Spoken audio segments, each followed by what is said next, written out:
Now today I have a couple little chores to do on our maintenance schedule, and low on the priority list because I had so many real big things I wanted to do. The brake light on this bike stopped working the last time I pre-flighted it, and I have to check. And I thought, well, you know, I hate electrical work. That's number one. I would rather do plumbing, roofing, dig holes, plant plants. I hate electricity, so let me be honest. But I have, and I thought because I hate it so much, there's probably some good little tips that I've learned over the years, and I've learned a lot from Luciano and some from Vince, from different people. There's basic little things I've learned when electricity gets frustrating.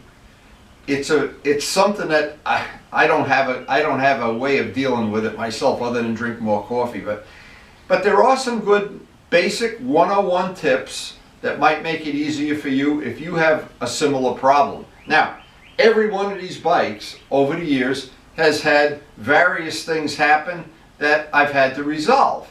And I thought, well, you know what, as a good way to start the day off, I'd share some of the stories about some of the things that have gone bad over the years and what I did, and with the help of Luciano mostly and with other people, to resolve them. And most of them turned out to be relatively simple things, but the problem with all electrical stuff, you can't see it, you can't touch it, you got to do this methodical thing of checking that. Is that a good circuit? Is that a good circuit? And that. But in the end, it's basic, simple things that might, and these are the only things I can share because I'm not really good at electricity. I'm not even mediocre at it. But they have allowed me to keep this fleet of bikes that all the brake lights work. So the first one of my tips is really simple, and these are real simple things. There's nothing high tech here. Whenever I take a bike apart, or especially take the seat or the tank off the bike, I look at the wires to see if any of them are rubbing.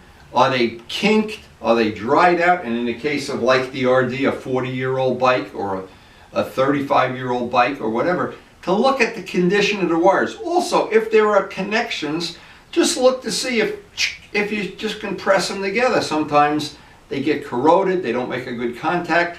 And sometimes while you have a bike apart, 2 minutes of walking around and pushing things together saves you agony out on the road. And it'll always happen 100 miles from home. It never happens while you're sitting in your garage. So because I'm talking about electrical stuff today, I thought I'd start off with a very simple job, and I'm sure everybody that has old motorcycles has a very similar story. I'm out riding this bike one day, and I'm not super far from home, but far enough that I didn't want to call a tow truck, and I hit the starter button, and the bike nothing happened. And I said, oh, this is crappy. This is not good. So, as with all electrical stuff, I had to just check around. So I start moving my little greasy fingers under here where there's a switch on the clutch that doesn't allow you to start the bike when it's in gear. And that little switch, there's two little connectors, and one had pulled away. And, of course, the bike wouldn't start. Well, I rescued myself. I got home.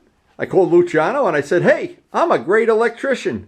Why don't you send me some money?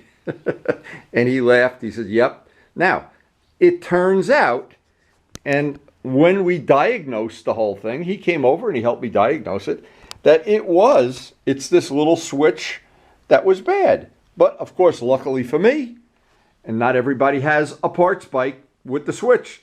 So, by switching that switch, rescued, I'm back out on the road, and I learned something. I learned these bikes basically all have switches, and you can do this. How many times have I done this? I'm waxing a bike, I hit that. And I turn the key, nothing happens. Well, a lot of times, especially if you're new to motorcycling, you don't have these instincts right. Now, this little switch can ruin your whole day. If this gets disconnected or bad, or in some way faulty, and it's like on all bikes, you may not get home. You may have to call a tow truck if you're not aware of that can be one. That's, to me, when a bike doesn't start, did I do this? Number one. Number two is that, and then some bikes have a kickstand switch that doesn't allow the bike to start under certain conditions. It's not in gear, it's not in neutral. And this is one of the bikes, by the way, that has that. If this bike is not, if it's not, I'm trying to remember the scenario. If it's in gear and the clutch is, there's some combination of things, it won't start. So, annoyingly enough, it's always electricity that's at fault. Now, these are the kind of things you don't have that problem with an RD. And to be honest, that's one of the reasons I love the RD. There's no safety features. There's no switch that tells you can't start the engine. There's no nothing. You can kick it when it's in gear. And that's kind of the appeal of it, is you have to know what the hell you're doing before you buy a motorcycle. You have to know a little bit anyway. But, what changes? You buy a modern bike like the R1, there are more switches and interlocks and interfaces and things down by the kickstand and things up here and things, and it makes me crazy. But they all work together to make for a very safe motorcycle, of course, when they're working. But the day they stop working, basically, you better have the tow truck number, or you better know where those switches are and how you can bypass them. So I did a very, very meticulous job of, when I had this apart, number one, cleaning all the wires, checking every connector, checking everything, every possible thing, especially if you have the gas tank off the bike.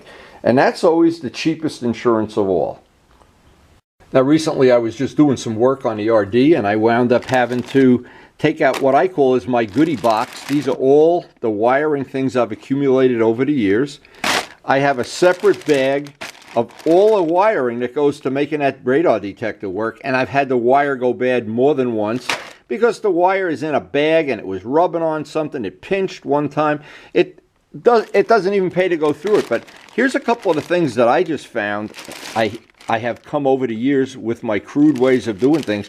I heat shrink everything. Anything that even looks loose or like it might break or it's not making a good contact. I also, anytime I'm working around anything with electricity and the connectors look corroded and rotted, and with these 40-year-old, 30-year-old bikes, I went out to Lowe's, and for about $5 you can buy a whole bag of all different connectors. So I can replace a lot of things that really, they're marginal things. Another true story, I know Luciano will love this story because he remembers this well. One day, again, this bike didn't start. Click, click. Okay, the battery's good. The horn blows, this works, the lights go on. Yep, nothing going to the starter. So we checked the relay. Yeah, okay, that's good. He had his meter or whatever he had. He checked that was working. And he says, oh, well, the answer, you got a bad starter. So I said, okay, 2 bolts. This comes right off with 2 bolts and 1 wire. Boop, go to the parts bike, take the starter from the parts bike, put it in there, bike starts right up. I said, but just pisses me off. What's wrong with this? I don't know what's wrong with this. So we take that starter out and put the original one in. Turn the key, the bike starts right up. And that's why I hate electricity. I have no idea. Sometimes it's mystery meat. And to be honest, I'm not good at mystery meat. I'm better at paint and at watching Alan Milliard build custom engines.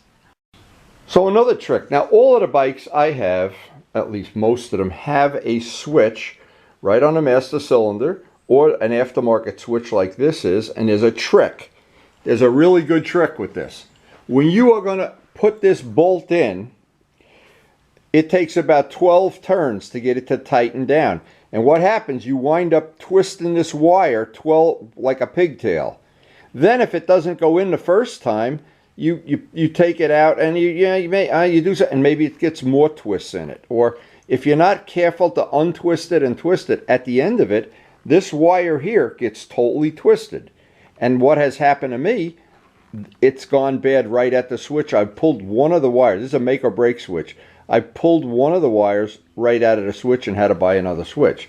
Now I also, I guess you can see this, I safety wire this little rubber thing on there because I don't want the moisture and if I have to ride in the rain, I don't want that to get in by the switch. So I just think that's like a cheap insurance thing. But that switch is one of the reasons, and what I'm going to be dealing with today is the brake light switch. When I do the testing on it, that's more than likely the only thing that can be bad because there's a wire from the battery to the key, from the key to the switch, from the switch to the taillight to ground. So there's a path for electricity. And somewhere in there, now in the case of this bike comes apart pretty quick, pretty nice and easy. But some of the bikes, it's a little bit annoying to have to take them apart. But so we're going to diagnose this out today after we have coffee. But here's another thing with electricity. Always find the simplest, cheapest thing you can do first. So in the case of the taillight doesn't work, or a headlight, or a bulb, check the bulb first. It's always good to check the bulb, because a lot of times you diagnose and it's the bulb. So again, why I hate electricity. That could be the name of this video.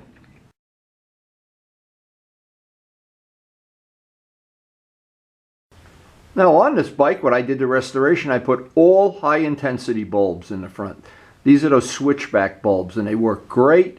But again, what I should have done, and it's my fault, when I bought these bulbs, I should have bought a couple of spares, because with my luck, what happens, as soon as something works good, I go to buy more and the company's out of business.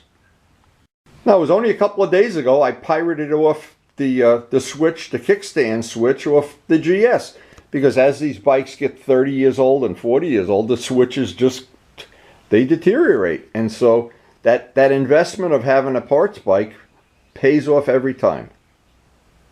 But for me, there's definitely a lot of satisfaction out of the fact that even being as incompetent as I am with electricity, I have managed through my incompetent ways to keep all these bikes running and most of the bulbs working and all the starter motors working.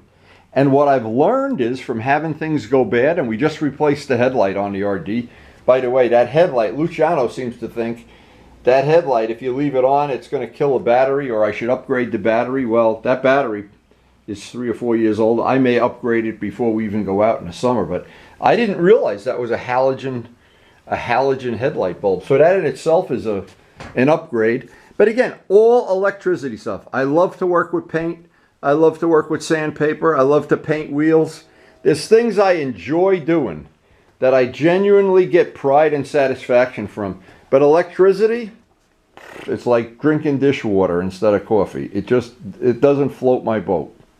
But I still have to do it today. So I'm going to go have my coffee and feed the fish and come back out to the garage refreshed and ready to tackle the electrical demon. So we've had several days of rain. It's still raining now, of course. Fish don't seem to care. But what's happening, you know, it's the time of the year that the plants are all starting to come to life, and Karen likes to work. We've been a couple hours of working in the garden for our exercise every day, and little by little it's coming to life. Now, it's not sunny out, but when the sun does come out, you can see that wisteria is blooming up. The next couple of days it'll be in full bloom. And yesterday we actually planted some peppers in Karen's garden, and actually the next couple of days we've got another order of pots coming. I don't know where the hell we're going to put them though. We're going to run out of places to put this stuff. All right, we get ready to go play electrical worker.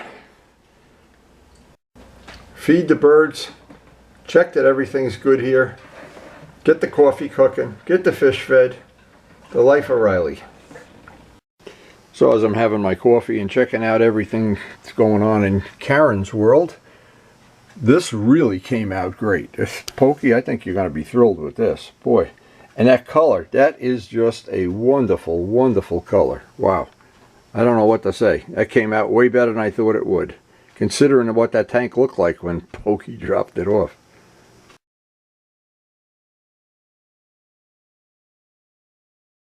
Alright, it's time to get out to the garage and see if we can tackle this electrical demon.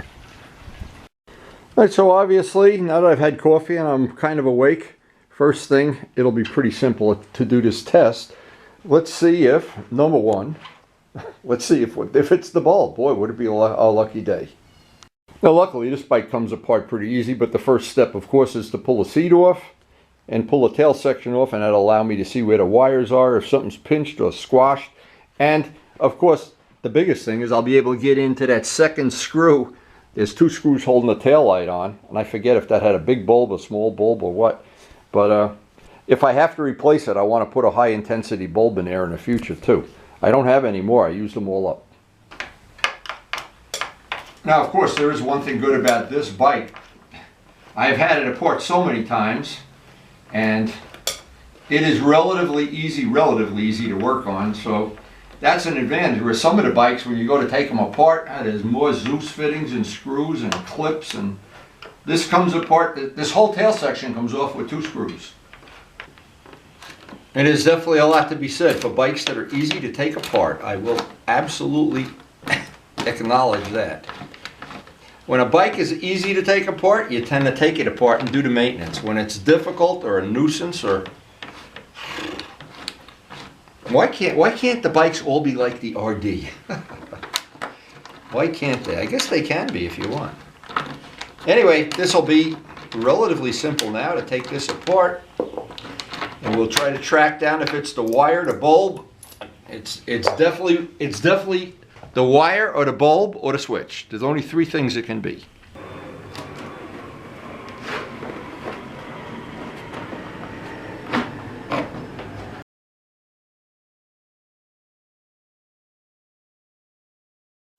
Okay, so before I even pull the seat you sit on off, I can see where all the wires are going. I can check them down underneath. This is a carbon fiber part that I made from scratch, so I pretty much know where all those wires are going. Now, of course, you can always hope that it's the easiest thing, the bulb. If it's the switch, we have to order another one, and that usually right now, who knows how long that's going to take. Okay, so there's our bulb. And guess what? The bulb is shot. I'm going to test it with a real battery anyway, just to make sure. It looks shot. So obviously there's a lot of ways to check a bulb. If you have a battery and jumper cables, that's one way. There's another way, and this is, by the way, a continuity tester from Harbor Freight that's very inexpensive. And if the bulb is good, it's not. It's not. Then you can check the continuity tester just to make sure, and you see the continuity tester is good, but in this case, the bulb is bad. So now here's a real good tip. I'm sure I have a bulb, an ordinary bulb, that'll work in this. But what I want to have is, I'm going to order it today from Light Bright. I got to look at the thing. It's the bulbs, the ultra bright bulbs or something. I got to look. I'll make sure I put that up on the TV screen.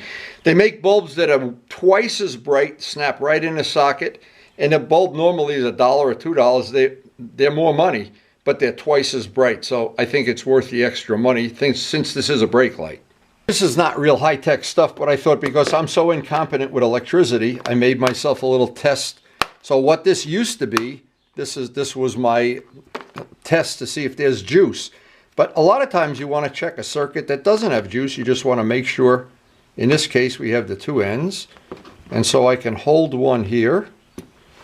And when I don't know if you can see that, if that light lights up, all that's telling you is the circuit is complete now, because you're using the battery in this. And these are really worth. When I bought this, I actually bought it. Luciano had one. I saw he was using it.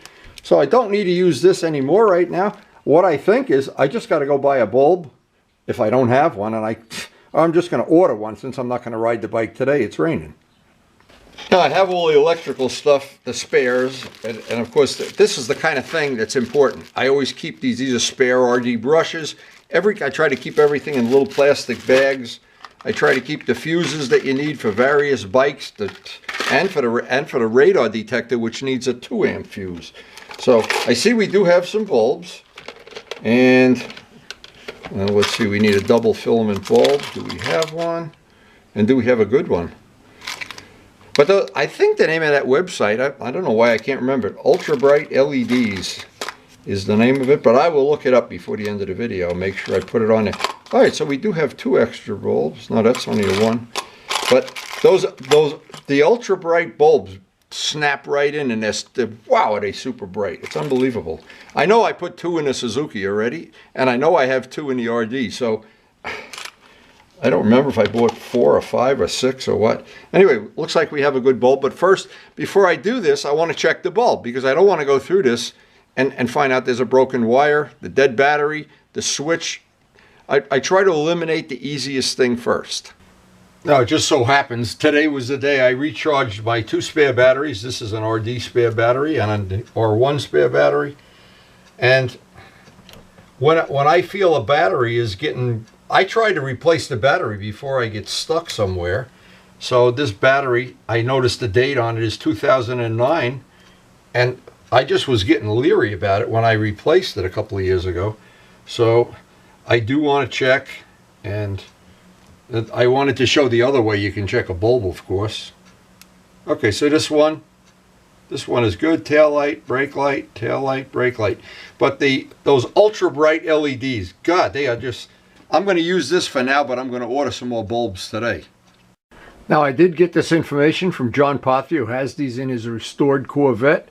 And thank you, John, for sharing the info. These are really a find. And the website is, and I got to get this right, I want to copy it, SUPERBRITELEDS.com. When you go to the site, they have videos of how some of these bulbs work. They do automotive, of course, and accent lighting, landscape, sign, resident, everything. Then, so what it is these bulbs, though, they're a direct replacement, and boy, oh boy, are they bright. And I'm not sure if you can see it, but this is what the bulbs look like. They don't look like normal bulbs. And I think on the FZR restoration I showed when I installed those headlights how it worked out. But I'm going to order some today. Now, I noticed another thing. They have the whole taillight assemblies. Maybe they have a taillight assembly that has more than one bulb in it. I'm going to have to check this all out.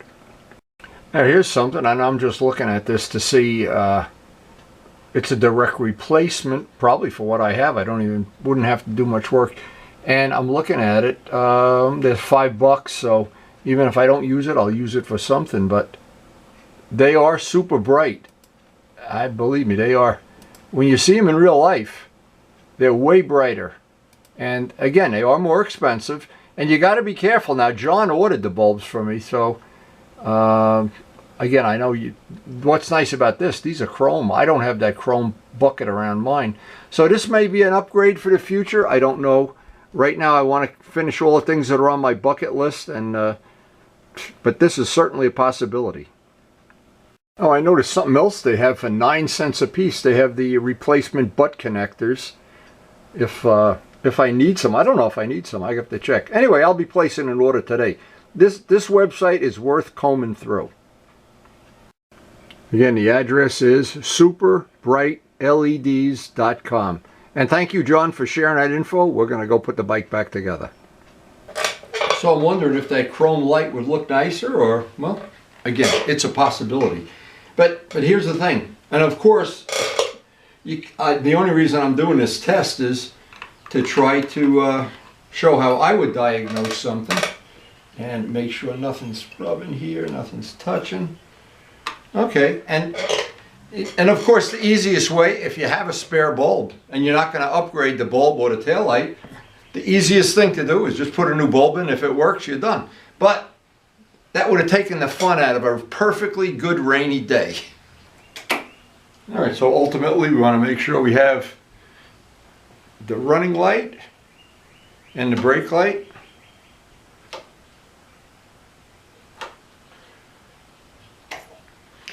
And I was glad I got an opportunity to show again that site for those super bright LEDs. The ones on this bike, and I'll show them before the video's over. They're called switchback bulbs.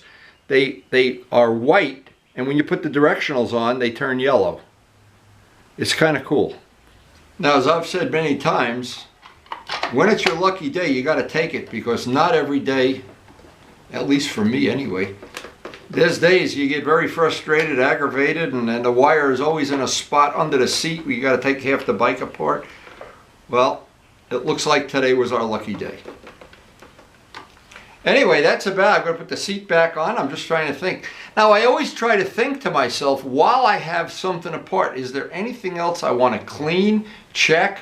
There's wires under here. I'm going to get the little flashlight and check them.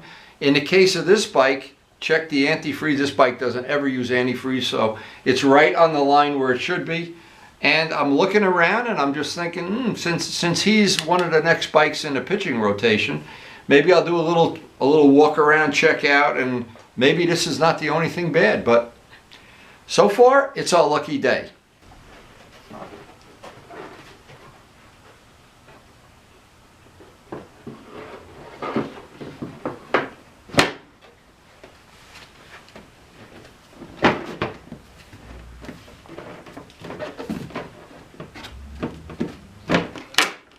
Now, sometimes it's just little things that make you crazy. A taillight being out or something that's not safe. And as I said, I do a lot more checking on bikes because most of the time I'm riding older bikes that have more issues. And I guess that's part of the charm or part of the challenge or whatever. I don't know what it is. If I knew, maybe I wouldn't enjoy it as much. But anyway, we will get this all buttoned up.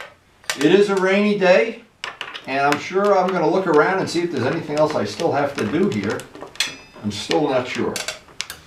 Now, one of the things that highly motivates me to check and recheck and do maybe more preventive maintenance than most people would do is a lot of the times I'm riding alone, and a lot of times I'm far from home.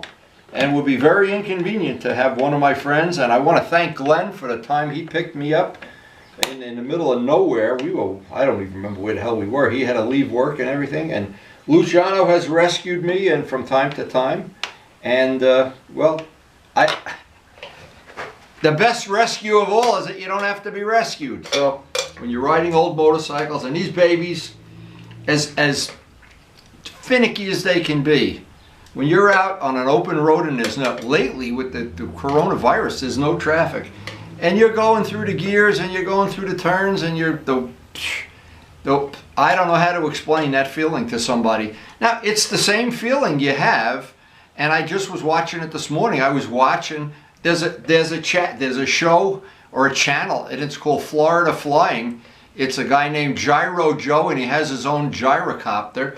And he's flying around Florida 5 feet off the ground in the swamps, and he's taking people for rides. And what's cool is, this is the coolest thing I've seen on YouTube in a long time.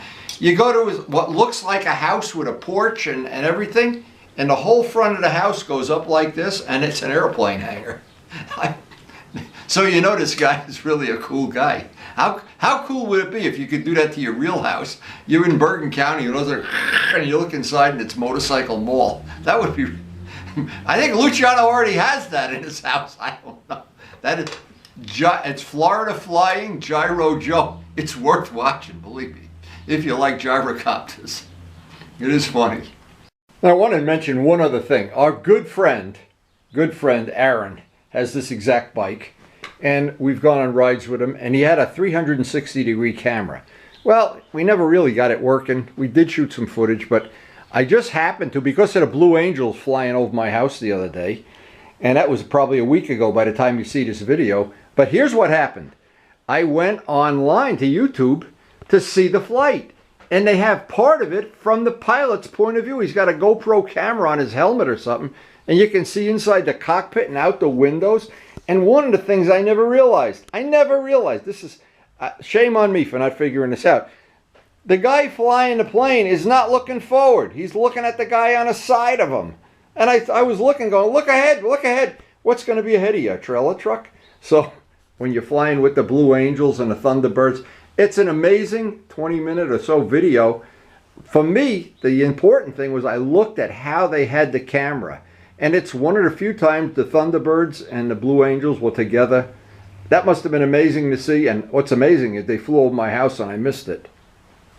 Now, what I wanted to do is just demonstrate these super bright LEDs and just show how bright they really are.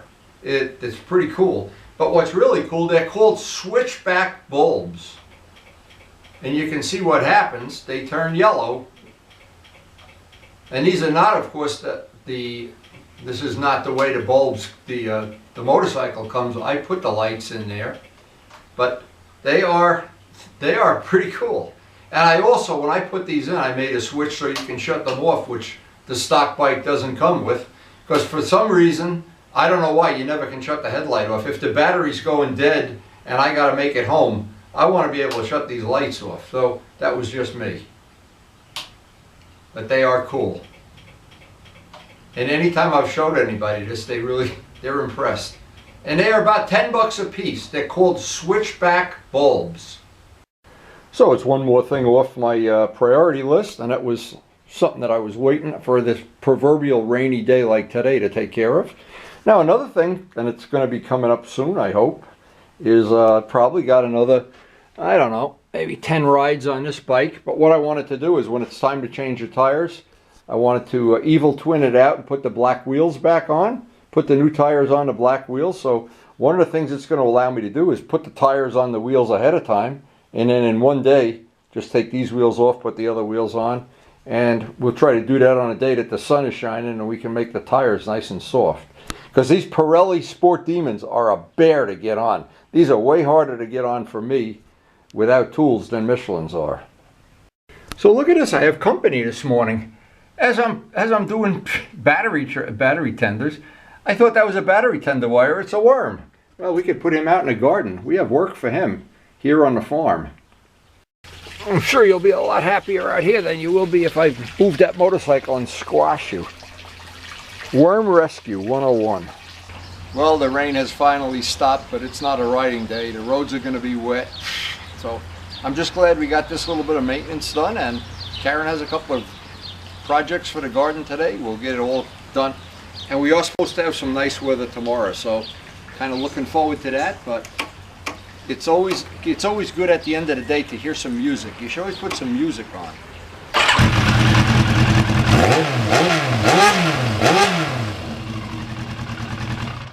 That's music to my ears. Anyway, thank you to the coronavirus working heroes, and thank you guys, thank you. Real heroes, that's the real deal. Thank you so much. And hope you did enjoy the video, and thanks for watching.